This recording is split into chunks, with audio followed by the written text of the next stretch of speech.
Hello friends, नमस्कार। स्वागत है आपका रे ऑप्टिक्स के ये फिर से लेक्चर में, जिसमें हम डिस्कस करेंगे examples on compound microscope and telescope. पिछले लेक्चर में हमने डिस्कस यही किया था, लेकिन उसमें हमने सिंपल माइक्रोस्कोप के एग्जांपल सॉल्व किए थे। ठीक है, इस एग्जांपल में हम कंपाउंड माइक्रोस्कोप और टेलीस्कोप के थोड़े एग्जांपल सॉल्व करेंगे। ठीक है, पहला एग्जांपल ये आप इसको नोट कर सकते हैं अच्छी तरीके से। देखो ये क्या है, ऑब्जेक्टिव, और ये क्या है, आईपीस। ठीक है, क्या लिखा है, a person with normal near point. Normal near point का मतलब क्या है कि वो कहाँ देख सकता है, 25 सेंटीमीटर पर देख सकता है। ठीक है, यूज एडजेसेंट माइक्रोस्कोप, मतलब कि ये माइक्रोस्कोप यूज कर रहा है bring an image in sharp focus. कहने का मतलब ये है कि ये जो फाइनल इमेज है वो कहां पर मिल रही है हमें, 25 सेंटीमीटर पर। ठीक है, मतलब कि ये कितने डिस्टेंस पे इमेज बनाएगा, 25। यहां पर मैं ड्रॉ करूं तो ये होगा कितना, 25 सेंटीमीटर। ठीक है, पहला हमें क्या कैलकुलेट करना है, what is separation between the lenses, मतलब कि इसके बीच का सेपरेशन क्या होगा। कैसे सॉल्व करें, देखो फाइनल इमेज कहां बन रही है, यहाँ पर कितने डिस्टेंस पर, 25 सेंटीमीटर पर। ठीक है, अभी फोकल लेंथ कितनी है, 2.5 सेंटीमीटर, किसकी, आईपीस की। अभी हम सब कुछ देखो, यहाँ पर ये mm है, ये भी क्या है, mm, तो हम इसको भी mm में कन्वर्ट करेंगे तो 10 से मल्टीप्लाई करना पड़ेगा। तो 2.5 centimetre is equals to 25 mm, और 25 centimetre is equals to 250 mm। एक बात याद रहे, मैं आपको सिर्फ हिंट दूंगा। ठीक है, तो पहला हमें क्या करना होगा कि देखो इससे क्या होगा कि एक इमेज बनेगी।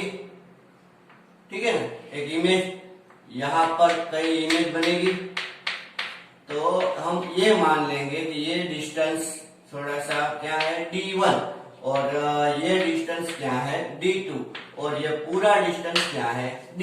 तो अगर हमें D1 और D2 ये दोनों मिल जाए तो हम उन दोनों को ऐड करके हम बोल सकते हैं ना, D is equals to D1 plus D2। ठीक है, इतना D1 और ये D2, इन दोनों को ऐड करके बोल सकते हैं कि ये डिस्टेंस है दोनों लेंस के बीच में। तो पहले हम D1 फाइंड करेंगे, कैसे, 1/v minus 1/u is equals to 1/f। ये आप आईपीस के लिए बोलोगे, किसके लिए, आईपीस के लिए। 1/v, तो v कितना है, ये -25 माइनस 1/u, u मतलब कि ये D1। ठीक है, इज इक्वल्स टू, मैं यहाँ पर e लिख देता हूँ, 1/ft। ft क्या है, तो फोकल लेंथ ऑफ आईपीस कितना है, 25। सॉरी, ये v कितना, 25 नहीं 250 लेंगे। हाँ, इससे हमें क्या मिल जाएगा, D1। क्या मिलेगा बच्चों, हमें D1। ठीक है, ध्यान से, we will calculate D1 from this. इतना तो आप कर सकते हो। ओके, अब ये जो है ऑब्जेक्टिव में हमारे पास U है, हमारे पास F है, तो फिर से 1/v minus 1/u is equals to 1/f। देखो इसमें हमारे पास V था, F था और U फाइंड करना है। अभी यहाँ पर हमारे पास V नहीं है, U और F और है। कैसे, देखो 1/d2, इसके लिए तो इमेज यहाँ बनेगी ना, तो 1/d2 माइनस 1/u, U कितना है, 9, तो हम इधर -9 रख देंगे। ठीक है, is equals to 1/fo, fo कितना है, 8। तो यहाँ पर आप क्या कैलकुलेट कर लोगे, D2। तो यहाँ से हमें D1 मिल गया, यहाँ से हमें D2 मिल गया, और फिर D इज इक्वल्स टू क्या है, D1 प्लस D2। इसमें से आप D1 ले लो। देखो आपको पॉजिटिव वैल्यू कंसीडर करनी है। ठीक है, यहाँ पर भी पॉजिटिव वैल्यू कंसीडर करनी है। फिर आपको जो आंसर मिलेगा वो दोनों को ऐड कर दो, D1 और D2 को, तो ये क्या मिल जाएगा, दोनों के बीच का डिस्टेंस। ठीक है, दूसरा, कैलकुलेट मैग्नीफाइंग पावर। क्या कैलकुलेट करना है, मैग्नीफाइंग पावर। तो मैग्नीफाइंग पावर जैसा कि हमने पढ़ा था कंपाउंड माइक्रोस्कोप के लेक्चर में, उसका फॉर्मूला क्या है? m is equal to v upon u multiply by 1 plus d upon F. v upon u किसका? पहले लेंस का, याद रखना, पहले लेंस का। तो पहले लेंस का v क्या है? तो पहले लेंस का v है d2। तो इधर हम d2, जो d2 की वैल्यू मिली वो u मतलब कि ये वैल्यू हम रख देंगे, ठीक है, 9 माइनस 9 रखेंगे मल्टीप्लाई बाय 1 प्लस d मतलब कि ये था, इसको 250 ऐसा रख देंगे। और एपी कितना है? 25। ठीक है, इसको सॉल्व करोगे तो आपको क्या मिलेगा? Magnifying power. ठीक है, जनरली ये d अपॉन एपी होता है, लेकिन यहाँ पर इमेज शार्प फोकस पे बन रही है ना, इसीलिए हम 1 प्लस d अपॉन एपी लिखते हैं। ठीक है, तो ये हो गया एक एग्जाम्पल। इसको आप प्लीज पॉज करके नोट कर लीजिए।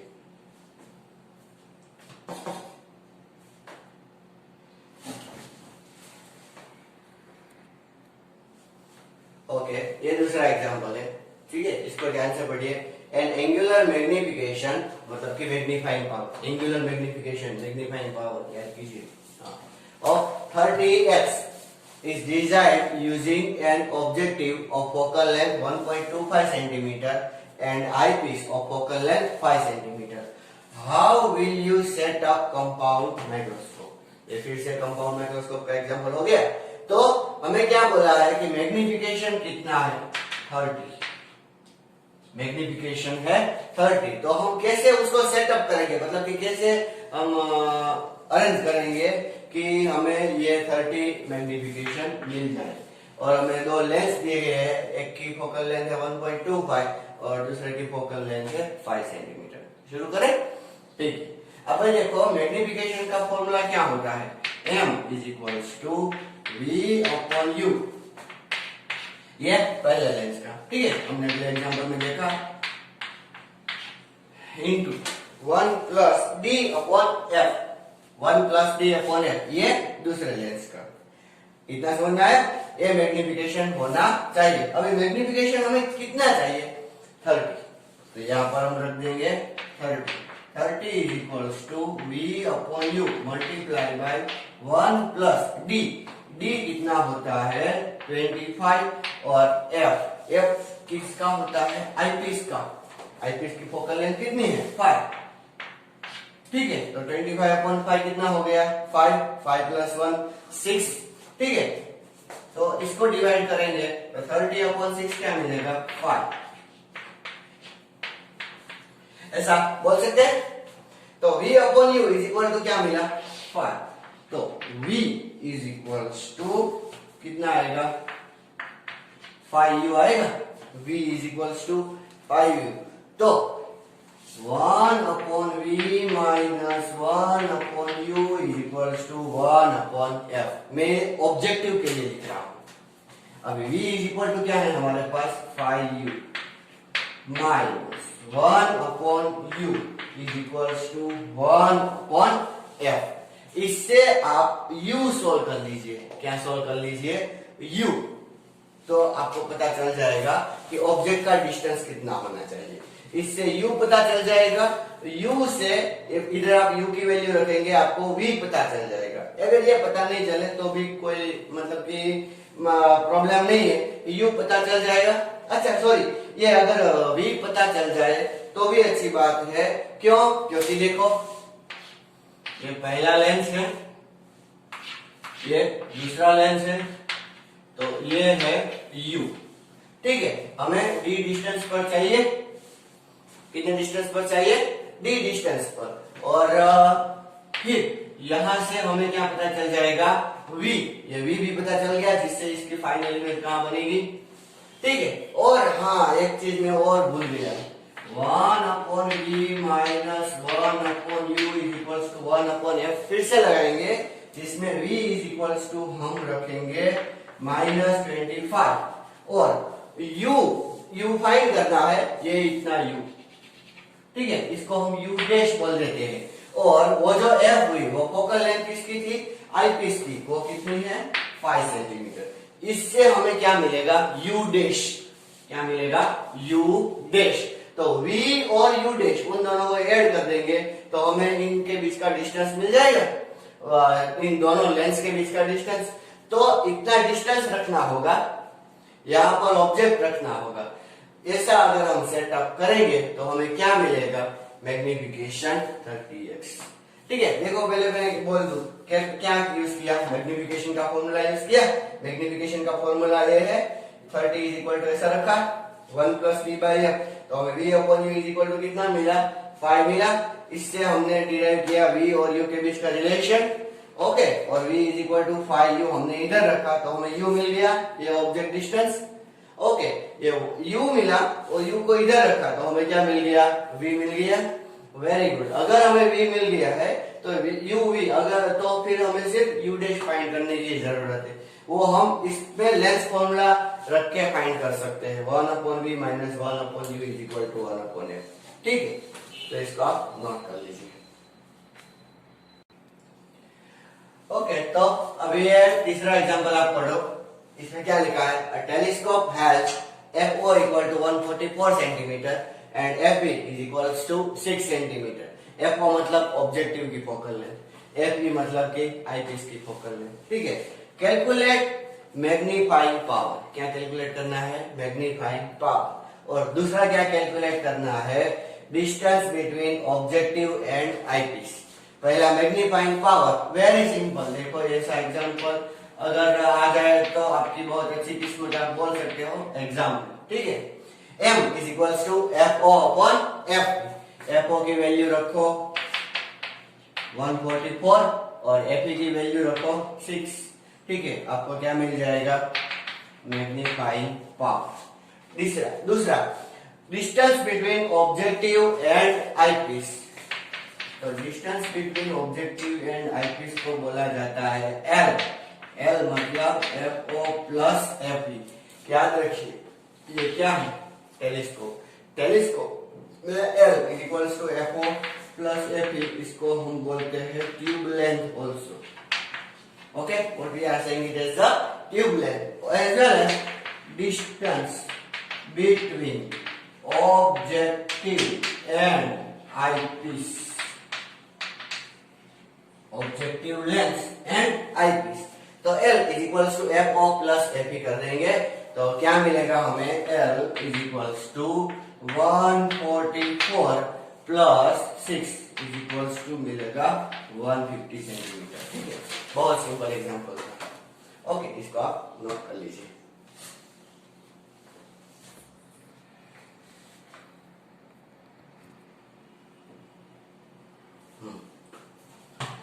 क्या दिया है, देखो, an giant reflecting telescope has focal length 15 metre and focal length मतलब कि focal length of the objective and focal length of eyepiece कितनी दी है, 1 centimetre. If this telescope is used to view moon. अच्छा, ये टेलीस्कोप किसको देख रहा है, मून को।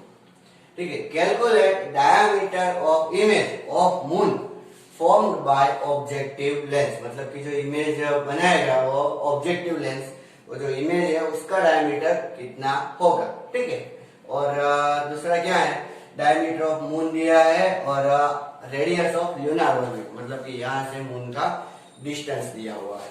तो देखो हम ऐसा डायग्राम ड्रॉ करेंगे कि सोचो कि ये मून है, ये क्या है, मून। ठीक है, तो ये क्या हो गया, मून का डायमीटर। ठीक है, और ये है ऑब्जेक्टिव लेंस। कौन है ये, ऑब्जेक्टिव लेंस है, ये है ऑब्जेक्टिव लेंस। तो ये ऐसी इमेज बनाएगा।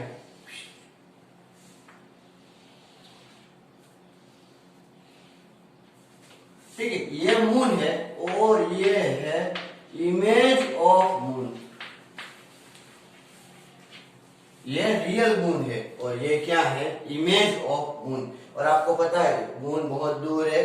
ठीक है, मतलब कि ये आप ऐसा कंसीडर कर सकते हो कि इसकी इमेज, ये मून की इमेज फोकल लेंथ में बनेगी, ऑब्जेक्टिव के फोकल लेंथ में। मतलब कि ये डिस्टेंस जो होगा, ये डिस्टेंस में बोल रहा हूं, ये ये होगा 15 मीटर, इतना होगा 15 मीटर, ठीक है, इतना डिस्टेंस 15 मीटर। और ये जो डिस्टेंस है ये क्या है, तो ये है आर ल्यूनार, मतलब कि हमारा किससे डिस्टेंस, मून से, ठीक है। ओके, फिर क्या दिया है देखते हैं। डायमीटर ऑफ द मून दिया है 3.48 इंटू 10⁸, ये पूरा दिया है, ठीक है। तो इतना क्या आएगा, इतना d/2 आएगा, इतना डिस्टेंस अगर मैं ले लूं तो, ठीक है। और मैं यहां पर एक ट्राइंगल ड्रॉ कर रहा हूं, ठीक से देखना,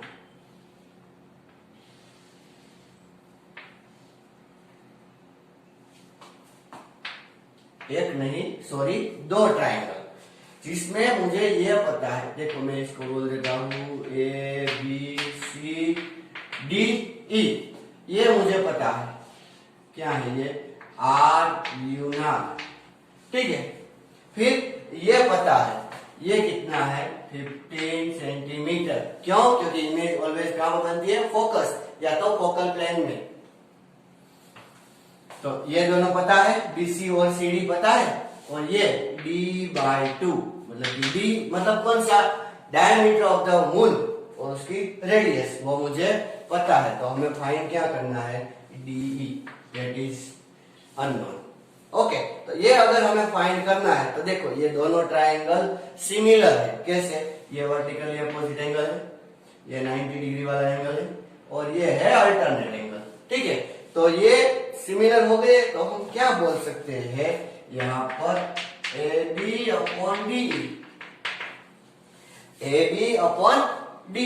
is equals to BC/CD, AB/DE is equal to BC/CD। हमारे पास AB है, AB की वैल्यू d/2 रख दो, d कितना है 3.48 into 10⁶, 3.48 into 10⁶ divided by 2। DE हमें क्या करना है, फाइंड करना है BC क्या लिया है, आर ल्यूनार, अभी आर ल्यूनार कितना लिया है, 3.8 इंटू 10⁸, और CD मतलब कि 15, ओके मैंने गलती कर दी, 15 मीटर आएगा, ठीक है। अब ये सब वैल्यू रख के हम क्या फाइंड कर सकते हैं, DE। ये DE क्या है, इतना, देखो ये थोड़ी सिमेट्रिक डायग्राम नहीं बनी, लेकिन आप रेडियस बोल सकते हो, ठीक है। हमें फाइंड क्या करना है, डायमीटर, तो diameter of image is equal to 2 times multiply by D। तो देखो इस तरह आप ये एग्जांपल सॉल्व कर सकते हो कि मून कितना दूर है, फिर भी हम उस टेलीस्कोप को यूज करके हम फाइंड कर सकते हैं कि उसकी रेडियस कितनी होगी। रियलिटी में बच्चों ये पहले फाइंड किया गया होगा। फिर क्या है कि ये मैग्निफिकेशन हम इसका ले, m is equals to FO/FE, तो FO कितना है 15 और FE कितना है 1 सेंटीमीटर है, तो इसको देखो हम 15 मीटर को 1500 कर देता हूं, और ये 1, तो कितना टाइम्स हो गया, 1500 टाइम्स हो गया, तो ये जितना मिलेगा उससे 1500 टाइम ये होगा, ऐसा सोचा होगा, ठीक है। तो इसको पॉज करके एक बार आप नोट कर लीजिए। ये अब लास्ट एग्जांपल हम सॉल्व करेंगे टेलीस्कोप का। क्या लिया है, telescope has focal length of objective 140 और आईपीस की focal length 5 centimetre. What is the range of magnification. Range of magnification का मतलब क्या है कि हमें मिनिमम मैग्निफिकेशन फाइंड करना होगा और मैक्सिमम मैग्निफिकेशन, ठीक है। मिनिमम मैग्निफिकेशन क्या होगा, तो एम मिनिमम हमने इसके डेरिवेशन में देखा था, m is equals to FO/FE। ये कब होगा, जब इमेज कहां पर फॉर्म होगी, इनफाइनाइट पे, ठीक है। When image formed at infinity, ठीक है। इससे क्या होगा कि हमें देखने में मतलब कि इतना ज्यादा हमारी आई को स्ट्रेन नहीं रहेगा, तो इसको बोलते हैं नॉर्मल एडजस्टमेंट। क्या बोलते हैं, नॉर्मल एडजस्टमेंट। और मैक्सिमम मैग्निफिकेशन, देखो ये था मिनिमम मैग्निफिकेशन, और मैक्सिमम मैग्निफिकेशन कितना होगा तो वो हमने उस फॉर्मूला में डिराइव किया था। ठीक है, आप पता करो FO upon FE multiplied by 1 plus FE upon D। ठीक है, तो यहाँ पर हमारे पास FO है और FE है और D तो हमें पता ही है ऑलरेडी। तो ये सब वैल्यू पता करके हम क्या कर सकते हैं, M मैक्स पता करके, मतलब सॉरी रख के, तो रेंज क्या होगी, M is greater than M minimum, मतलब कि ये जो आंसर आएगा, और लेस देन या तो इक्वल टू, यहां पर भी आप इक्वल टू बोल सकते हैं, M मैक्सिमम। तो ये रेंज हो गई किसकी। अच्छा, ये कब आएगा, जब इमेज कहां फॉर्म होगी, डी पर, image formed at D, near point पे जब इमेज फॉर्म होगी तब मैक्सिमम मैग्निफिकेशन मिलेगा। ठीक है, तो ये एग्जांपल्स और माइक्रोस्कोप एंड टेलीस्कोप हो गए, लेकिन इतने एग्जांपल काफी नहीं है, आप ज्यादा से ज्यादा एग्जांपल प्रैक्टिस करो। ठीक है, तभी आपको इस पे ग्रिप आएगी। ओके, नमस्कार।